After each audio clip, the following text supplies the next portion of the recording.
welcome you to another wonderful moment of our discussion. And today in Indigenous Hands, the Indigenous Voices, I'm glad to be here to be dissecting another topic. And also, just like I've been doing for the past couple of weeks, I'm still going to be discussing another topic that was discussed in our just concluded conference of Indigenous Hands and Voices of African Identity. Today, it is my pleasure to review and to rediscuss the presentation my wife and I gave in that conference. And the topic of our presentation was Emergent Literacy. And so today, I'm going to be discussing emergent literacy in Nigerian deaf children. So our topic was focused on the possibilities. We were looking at how possible it could be for deaf children born in the rural families in our communities be able to have emergent literacy or be able to develop early literacy and be in a position to be called gifted or genius. I want to let you know, for the interest of those that do not know, my wife is my partner and the co-founder of Ezinne. She is a linguist and she has first master's in linguistics and master's in special education and state counting. So she is in a very much better position to discuss emergent literacy, and we did this presentation together, looking at the possibilities of having deaf children as emergent literacy candidates in our rural communities. But our discussion was also looking at the challenges, and these challenges are also not different from the challenges that we are talking about in all of our discussions in Indigenous Hands, Indigenous Voices. Now, first of all, I will kind of describe what emergent literacy means. Now, children are expected to get into school not earlier than, say, 5 or 6 years in the Nigerian context, elementary school, even though the children can get into nursery school. And children, before they get into school, are expected to also begin to acquire knowledge, begin to acquire literacy back home. And this literacy is made available by the exposure the children will have in the environment. So maybe through print literacy, environmental literacy, all of these are possible through how much exposure the child has, the involvement of the parents in positioning the child in an environment that the child will begin to acquire things from the environment. So early literacy begins around 3 years old. Studies have it that early literacy begins around 3 years old. But prior to that, certain children can begin to read, quote and unquote read. This reading might include identifying pictures on a book or identifying graphics and maybe identifying letters of the language they are exposed to, identifying the numerals, say 1, 2, or 3. This also could include trying to write their own numerals and figures and paint their own pictures. All this put together come into play as, early literacy of a child. But prior to this time, a child that is exposed to early literacy will start with language expression. Language expression is the ability of that child to express himself or herself. And this comes through imitation. Like we all know, if the child dwells in the environment where there is a lot of people who talk, the child will pick up a lot of talking also. And if the child is exposed in an environment where lesser people talk or lesser talking happens, it also affects the child. So what does a parent do? A caregiver or a parent specifically helps this environment to happen by doing this call and response that they start doing even when the child is still babbling. So after that stage of babbling, cooing, forming one word, two words, the child gets into trying to now combine strings. So this happens normally for a hearing child who is living in what we could call a normal environment. But for deaf child, you find out that this is difficult, especially without early intervention program. So what is the essence of our discussion? We are saying that children that are exposed early to the environment where literacy is available, there is availability of literacy, the ability to read and write, which starts from the ability for language expression and also language comprehension. So it begins with oral expression, whereby it is oral. But for the deaf child, it should begin with signing expression, manual expression, before reading and writing. In a good environment, in a normal environment, in an ideal environment for the deaf child, whereby the deaf child is parented by deaf parents, this is also normally similar with that of a hearing child that is parented by hearing parents. So, but most of our deaf participants in the studies we've been having are born in hearing families. Now we're like saying, out of curiosity, what is the pathway of a deaf child born in hearing family to emergent literacy? What is the possible pathway of a deaf child born in hearing family to early literacy and possibly to gifted or genius? What is the pathway? And in our discussion, we're saying that because there is the need for there to be the presence of an expressive language. So for the deaf child, the expressive language has to be sign language, the mother tongue of the child. There is the need for there to be that. And from expressive language, there is the need for the environment to have abundance of print literacy. Now, whether a deaf child can sign or cannot speak or hear, visuals are a very powerful instrument to the deaf child. So when the environment of the deaf child is well equipped with print literacy and also environmental literacy, that child will pick up. And now the issue is, in what language should the print literacy be, or in what language should the environmental literacy be?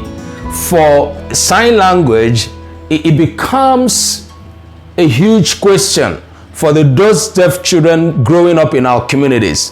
What language? Why is this topic an issue for us that made us to start looking at it? It is also bordering on the topic I touched in a couple of weeks in my discussion, which continues to come up. And eventually and coincidentally, we had a discussion of that even in the ongoing online certificate course on African Sign Linguistics and Interpreting. The topic that we treated was also touching on the challenge that deaf students in our communities in Nigeria and possibly other African countries face in speaking English, rather in understanding English, and also in writing it.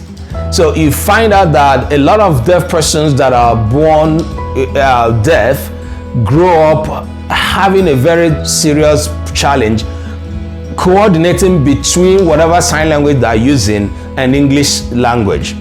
And those that are working with us more closely, who are also a part of that population who had that experience, seem to confirm it, how they experience the challenge of navigating from one language to the other by the time they are trying to cope with what is regarded as a local sign language. They get into school and they are trying to cope with the school sign language, but before they know it, English is into whatever they are doing, because English is an official language in Nigeria. So this kind of confuses them along the line.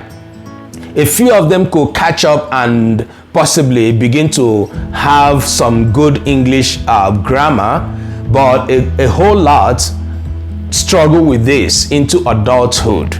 And now this is because of the peculiar linguistic problem that Nigeria has, and also the peculiar linguistic problem that the deaf people born deaf, parented by hearing parents, have, because of the inadequate access or even no access at all to the indigenous sign languages. Deaf people are not exempted from being gifted. But why don't we often have the chances of such deaf people being gifted? I'm not talking about deaf people who became deaf as adults. I always try to differentiate this.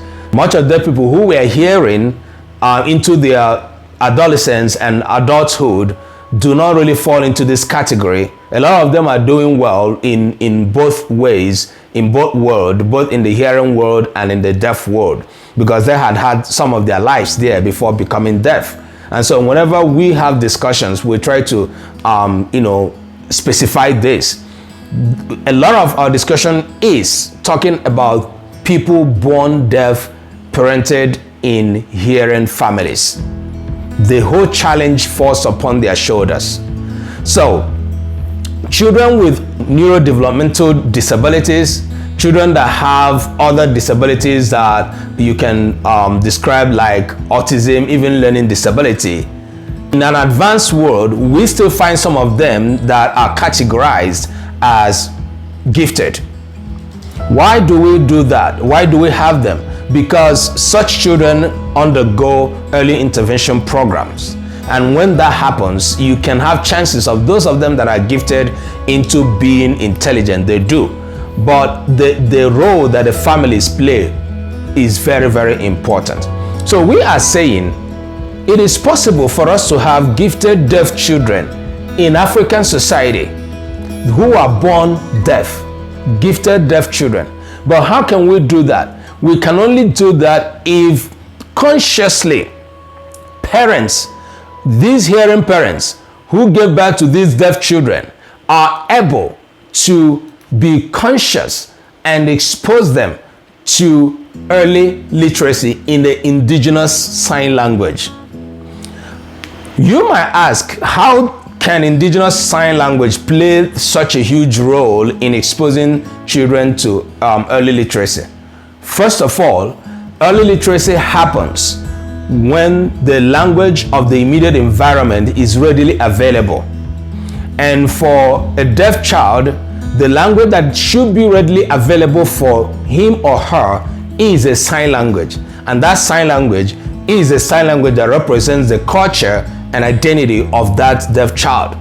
Not the sign language that would describe what is not readily in the world of the deaf child. That is why these things are important.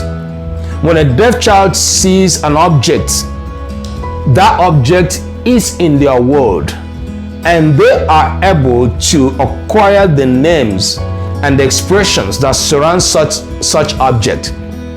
Not the signing system that will bring into the world of the deaf child totally different things that the deaf child might not even touch, feel, or see throughout their lives. So this is a huge challenge. No, so for the indigenous language to play the role of exposing the deaf child into emergent literacy, the possibility of having a deaf child to be gifted, it is not out of place. It has to be the early exposure to an indigenous sign language.